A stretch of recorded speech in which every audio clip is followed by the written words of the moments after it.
इस मजदूर दिवस पर कहा कि ये हम कार्य समाज हित के लिए करेंगे और यह नॉन पॉलिटिकल होगा, मतलब यह राजनीतिक नहीं होगा, जो आपका संघर्ष मजदूरों के लिए होगा। तो ऐसा आपने क्यों कहा? नहीं, देखिए कि यहाँ पर पार्टी का सवाल नहीं है। कोई भी पार्टी जो मजदूरों के हित में काम कर रही है, और किसी भी पार्टी में मजदूरों के हित हो सकते हैं, इसलिए एक नॉन पॉलिटिकल हम लोग मूवमेंट चला रहे हैं। तो डॉक्टर साहब हैं, आप मनसाराम भाई हैं, और हम लोगों का सिर्फ मकसद ये है कि किसी भी पार्टी में जो मजदूरों के हित में, किसानों के हित में अपनी अच्छी समझ रखते हैं, उन लोगों को जोड़ना और उनको जोड़ करके इन मजदूर और किसानों के उत्थान के लिए उनको संघर्ष में लगाना। तो आप लोगों ने मूल निवासी पार्टी के राष्ट्रीय अध्यक्ष भीमसेन राजभर जी को मजदूर दिवस पर उनके विचार को सुना और मजदूरों के लिए क्या उनकी योजना है उस पर भी सुना। अब हम लोग मनसा यादव जी से कुछ सवाल पूछेंगे।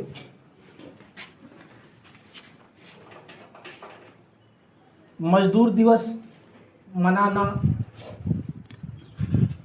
क्यों जरूरी है सर?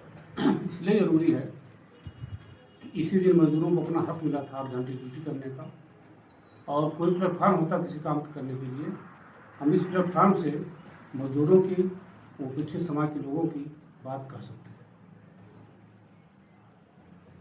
जो समाज आपने जब मजदूरों की चर्चा कर रहे थे तो आपने मजदूरों, मतलब उसमें मजदूरों या मजदूरों के साथ हो रहे अन्याय के विषय में और उनके इतिहास के विषय में बहुत कुछ कहा। तो क्या किस प्रकार से आप समझते हैं कि ये जो भारत में, अपने देश में मजदूरों की स्थिति जो है, रोटी रोजी और मकान, शिक्षा, स्वास्थ्य, जो भी मुद्दे हैं, ये किस प्रकार से हल हो सकते हैं?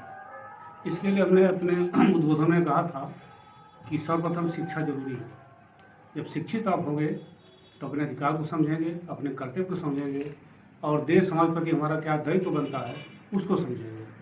जो मजदूर वर्ग हमारा है, जिसके नाते देश में सब कुछ है, सबकी जड़ मजदूर वर्ग है, लेकिन आज मजदूर वर्ग उपेक्षित पूरे देश में, इनका हक, इनका अधिकार मिल नहीं रहा है, बल्कि इनका हक अधिकार लेकर के यहाँ जो सत्ता सरकारें हैं अपना राजनीति कर रहे हैं, और ये अभी तो उपेक्षित बने हुए हैं।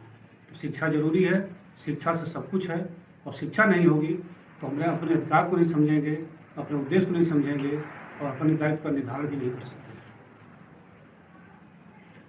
और किसान मजदूर की योग में, संगठन में प्रबुद्ध वर्ग की अगुवाई नहीं होगी, तब तक हम लोग इस देश में कोई लड़ाई जीत नहीं सकते। इसलिए साथियों, किसानों और मजदूरों का संगठन हमें बनाना चाहिए, और किसानों और मजदूरों का संगठन बना करके हम यहाँ पर अपने हक अधिकार को प्राप्त कर सकते हैं, लड़ सकते हैं, और सारी समस्याओं का हम लोग समाधान कर सकते हैं।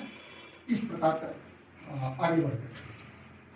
दूसरी बात, एक चीज और बताना चाहता हूं कि मजदूर क्या पैदा करता है। क्या मजदूर जो है मजदूर का बेटा मजदूर बनेगा? एक मजदूर का बेटा मजदूर ही क्यों बनेगा? एक राजनेता का बेटा राजनेता क्यों बनेगा? एक अधिकारी का बेटा अधिकारी क्यों बनेगा? उसका कारण जानिए। उसका कारण यह है कि मजदूर का बेटा मजदूर इसलिए बनेगा कि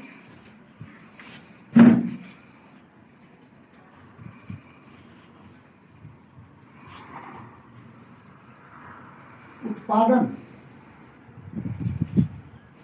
किसी चीज के उत्पादन के लिए, कोई चीज पैदा करने के लिए, कोई चीज नहीं, एक कलम है, कलम के निर्माण के लिए क्या चाहिए? कच्चा माल।